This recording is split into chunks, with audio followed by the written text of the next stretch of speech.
Hello there, this is Sifu Slim, and we are live in Queen Kapiolani Park in Waikiki.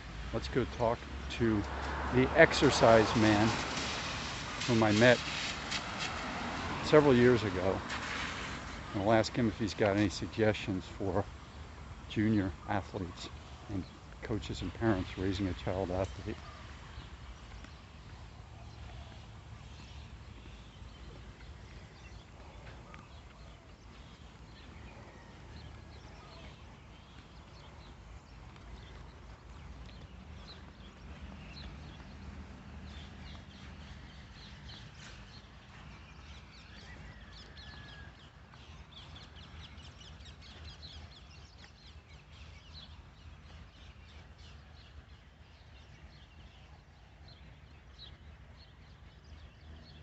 So how's the rest of your day going to go?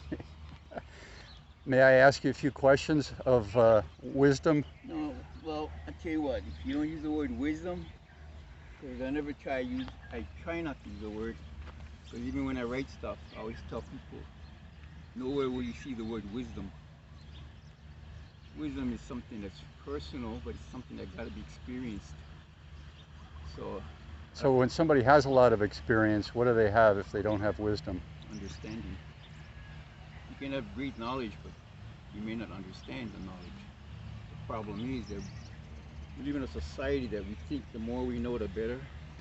But actually, it comes down to what can you use, so you know what's hopeless, useless, helpful. So this way it makes way, it clears out the passage to develop something newer. Because once known, you lose your freedom. Since I saw you in 2018, now we're 4 years later, what have you become that might be different than the person you were 4 years ago? Well, I drink more beer. We all get older, but that's a given already. But do we learn more about what needs to be practiced to be understood? Like I said, society loves knowledge, but how much can we use when we go? Because understanding only comes from practice. It's not a mental thing. You don't keep understanding in your head. You keep it so your body can use it, and then the mind learns from there, right? So for me, it's been more of trying to understand both what's above, what's below, what's around, but more so what's inside of me. Because if you lose that relationship, also forget about it, because to be human, you gotta relate to things. You see. How do you relate to kids who are ages 8 to 18 in those pivotal years? Well, first of all, I don't look at it as pivotal. I just learn it as a process of function. Everything we do has a process, and there's a function that follows. It's like, say, in the martial arts, you have function and form and function, and they say they're somewhat related, but if you really understand the process or the journey, but you see that journey only takes place when you move. That's the function. What comes out of that is the form, because you can see it, you see. So for kids, it's more just letting them be kids and then complementing what they do, because like I tell people, what you know is fine, what you don't know is fine too. But as you grow older, what you understand, that's very important. You see, so for kids, when they demonstrate some sort of understanding, I want to see how much they actually realize. And then people go, well, realization and understanding. No. Realization is a point where you come in a moment. You go, wow, it was always in me. It was always out there. Self-realization. Now you take that, and now you use that visual part and try to see self-actualization. Apply. So with kids, when they find out something, they love it, because I'm going to go home and tell my dad or my mom, where did you learn that? I learned it, blah, blah, blah. Well, I didn't know that. You know, when I used to teach kids the anatomy before, gastrocs, bending over, lower back position, blah, blah, blah, kids would go home and remind their parents, oh, when you bend like that, don't bend over, okay? Follow me, and kids like that. But The kids themselves got to practice. I always tell them, well, my teacher would always say, you don't teach until you actually experience. That's where you learn to understand it. But it's called, again, you imply, apply, you comply, reply. The cycle follows, you retry. Because every day it's a practice.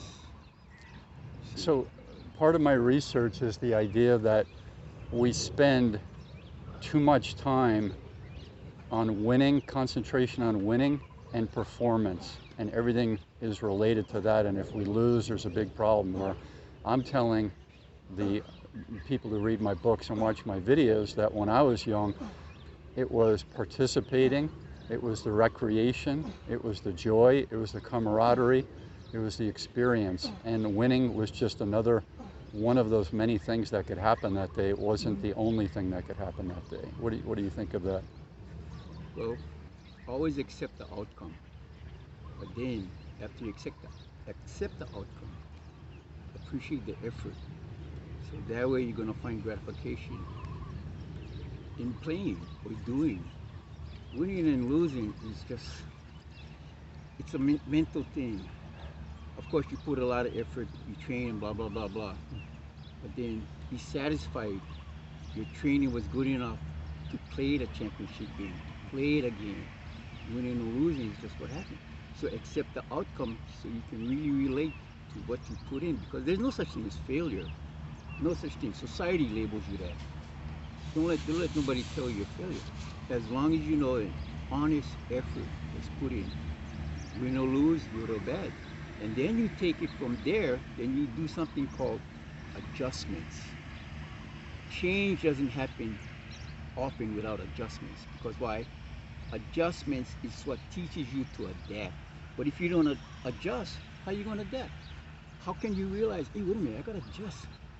Oh, I'll tweak my elbow a little bit this way. Oh, when I hit the water, I'll entry. That's the adjustment. Practice, then the body adapts. You see, change is all about happening, something happening. Exercise. What is the real main purpose of exercise? Not weight loss, not getting bigger, not losing weight, but the bottom line is change. But it don't happen if you don't move. And you cannot change if you remain the same. This is why it's important to build awareness. And you mentioned about concentration, blah, blah, blah. Those are the words I try not to use when I share, because focus and attention minimizes the energy that's needed to really see, feel, hear, listen what it is that you're doing, because it's a simple practice of pay attention. Do not force the effort. Maximize the movement of energy, attention, because if you focus and concentrate, you go to a point. Energy becomes smaller and smaller. But if you pay attention, energy gets greater and greater and greater. That's why, like in the martial arts, you see everything. You go to the bar, you know this doesn't feel right, but all of a sudden you pay attention. He's there, blah, blah, blah, blah. So it's not only one person. You see, it's like when you look out, you see all of this. Teacher once said, if you're not awed by being outdoors, then you're not looking. You see. So again, all these things you can teach a child, but as well as teach yourself first. What does the word integrity have to do with your own practice of fitness and your own practice of competition? Integrity has, to me, the only word I feel integrity is used is integrity of your body, because there's something called integrity, intensity. Those two go hand in hand. So the integrity is your character, how you use that character, intensity, emotional content, as Bruce Lee would say, right? So the integrity is making sure my physical body, the joints, the muscles, the positioning, the postures, the breathing, that's part of the integral work, because it's a holistic approach. And approach is important too, because approach sets your behavior. You got bad approach, you got bad behavior, you see. And you miss all the finer points about what it is that you should learn and must understand. When you're going to your fitness program or you're going to your martial arts class or your athletic coaching experience, and you've got an emotional thing going on, we all have something going on all the time in our emotions, right? And let's say it's a non-peaceful part of your emotion that's overwhelming the rest of you. And it could be jealousy, it could be greed, it could be anger. What do you do along the walk or along the bike ride or car ride to your sports activity or your martial arts class to bring your emotions back into a balance so that you can receive and contribute to the next thing you're going to do? Let it go. It's called a deliberate practice. That's where you gotta pay attention. You gotta deliberately let it go.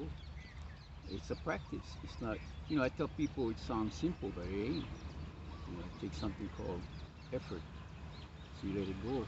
Because why do something if you're gonna carry it into what you're supposed to be doing?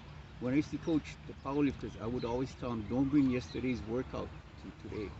But if you guys have a problem, there's always a time to exercise, but there's always a time to sit and talk. That's what I used to do with my kids. When they had a bad time in school, parents, I would say, so-and-so, talk with you. We could talk story. I would just say, you know what, why don't we just bypass today's exercises? Because I want to talk to you more about what's going on. Because I can tell, because why you look at the expression, you look at posture, you look at the whole person, right? So going back to its emotional disturbance, you gotta let it go, but it's a practice. But why try to do something to replace it? It's like, say, you want to work out because you're stressed. Well, the only way it helps, let go of the stress. Don't bring the stress into the exercise. Because why? You're not doing yourself any benefit. You're actually causing a risk. Because why? Deep down inside, your attention is upon that emotional disturbance. That's why letting go is like passing gas. When you pass gas, you fart, you don't turn around and smell it. That's why they say passing gas, you move forward. Hawaiians call it more. Because why? When you learn or you're out with nature, nature never goes backwards. Have you ever seen nature go backwards? No, it always goes forward. Can we learn from that? Yeah, but you gotta make the time and pay attention to what's going on. The sun comes up every day, but the sun comes up in different positions. The sky is always different. Okay? That's how living is. Okay? And I'm not gonna say life because what you see out here is life. This is life. We don't produce life. We take whatever our body gives us, what nature gives us, it's called an existence now. Can you make a living out of what your body gives you? We don't produce health. We don't produce life. The human body's been doing that for thousands and thousands of years. It's something like with nature. That's why you find within yourself the human nature. See the groundwork, the foundation, then you work it from there. But again, it's easy for me to talk about it, but I've been through a lot of stuff. But I had to be taught, reminded, practice, see my mistakes. It's not easy, but it's the deliberate practice when you gotta go, okay, let it go. Because if I go body surfing, I go paddling, I make sure I look out what's in front of me and I go, whatever happened this morning, I ain't gonna bring it to the water with me. Because why? I'm gonna miss all the beautiful things that's happening, the epic, the stellar, the awesomeness. But why do something when You're blocked. Yeah, it's like being constipated. It's not fun sitting on the toilet, right? So you got to live in the moment. Well, that's the thing this guy wrote about. I forget his name. He wrote that book, The Power of Now. And the power now just means this. Now is truly yours. It's yours. Your body's not yours. Your mind's not yours. Now is yours. But up to you what you want to do. Then you'll see, oh, there is a power, but it's not a devastating. It's just a self-empowerment. Hey, I did it. Why? Because you made the time.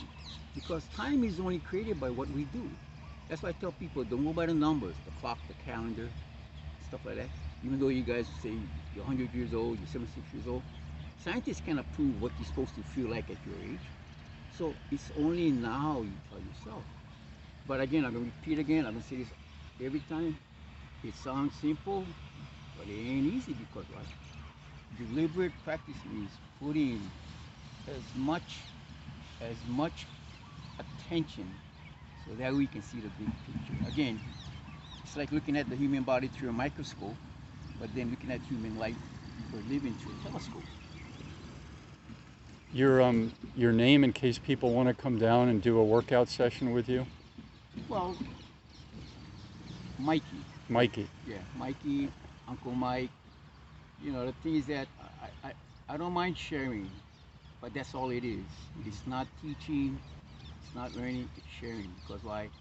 Whatever I share is not absolute. I could be lying through my freaking teeth. Okay? But it's up to you to feel the interest. Now, if you feel the interest, not think you're interested, that leads to movement. Find out more. Don't stop. Don't create a limitation or a boundary. Okay, when I say limitation, mental limitation, physical boundaries, they're there to keep you safe, but you can move them. You can move the limits. You can move the boundaries as long as you remember where you're at. Now, not yesterday. Because if I think today, well, I'm going to drink beer today, but gee, I never drink beer yesterday. Oh, I just want you to take a break yesterday. But today, after we get through in the water, I'm going to go down Coyote, I'm going to buy beer. And I tell people, when people say, why do you drink beer every day? Because I like drinking beer. I'm not drinking beer to get a buzz, to get high. I like beer because it becomes to where it allows me to taste the beer, say, okay, this is a little different, because I drink all kinds of different beers, like dark beer, ales, but that's like people. You see. You have a good day. So there's a little message sharing with Uncle Mike here at Queen Kapiolani. You'll see him out here. He's a fixture, and you can come visit and he will share with you. I'm Sifu Slim. Please like, please subscribe, and please leave your respectful comments below. Mahalo, akuna matata, I komo mai, I kapu'u vai.